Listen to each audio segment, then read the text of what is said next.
He has been on this story all day long, even taking a boat out to the site. Well, he is now live where the passengers are coming in. And by the way, we were the first to bring you live pictures of the passengers being returned to land. There you see him, Nick, out of the location. What a harrowing experience, Nick.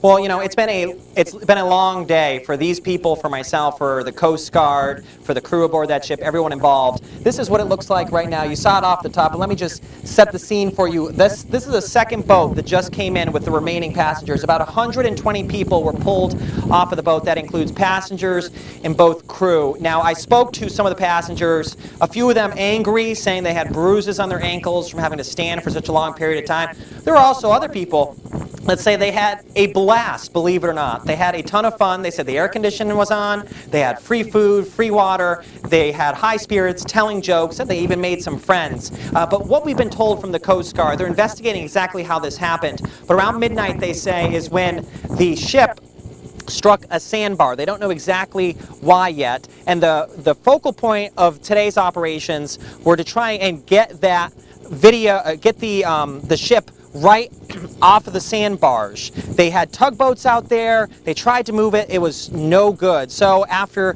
about noon, they decided to go with the evacuation route.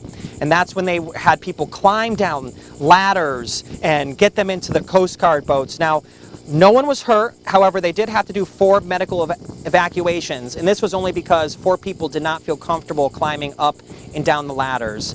People down here, they're thankful. They're doing all right. They had a cooling station set up, so they're drinking water. They're getting in the shade. They've got a shuttle service bringing people over to the Bull River location. We're probably about 4 miles from where all their cars are. But there are only 50 of these. There was 3 shuttles that could take 50 people, and there's about another 70 people here waiting. So they're sitting around, they're getting some water, they're trying to keep their spirits up. And like I mentioned, the Coast Guard trying to figure out exactly what happened. There are 3 investigators out there. Now what's going to happen next, about 1 a.m. is when the next high tide comes in. They're going to try once again to use those tugboats to try and push that ship right off the barge. If that doesn't work, we'll see what happens. Good news is, though, guys, the ship not leaking any fuel. There's 3,500 gallons of fuel in that boat. So obviously a big concern to make sure they get that off the barge safely. So we're going to keep monitoring this. You're going to hear from some of these passengers later on tonight at 10 and 11. But for now, reporting live out here outside the Coast Guard, Nick Notario, WJCL News, working for you. Hey, Nick, a quick question. I know that there's been a lot of speculation as to what went wrong, what may have caused this. I know that there has also been talk that, you know, this even the most seasoned pilot can run into troubles like this. Any word as to a cause? I know I was reading one of the Coast Guard official reports, and they were saying early indications are maybe there was a navigation system issue. They don't want to speculate right now exactly what happened, but the Coast Guard did tell me it was an accident. They said accidents happen to even, like you mentioned, the most experienced pilots. I was out there in the water today getting shots, and it creeps up on you. I mean, that sandbarge is there, and, you know, he said it was an accident. And Nick, what can you tell us about arrangements, seating arrangements inside? Because this boat isn't equipped for overnight trips or trips that are longer than 3 or 4 hours.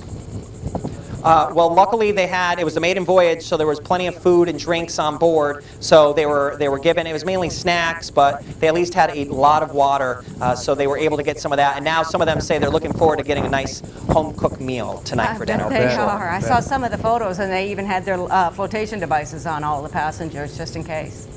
All right, just in case. All right. You're welcome. We'll check back. Thanks, Nick.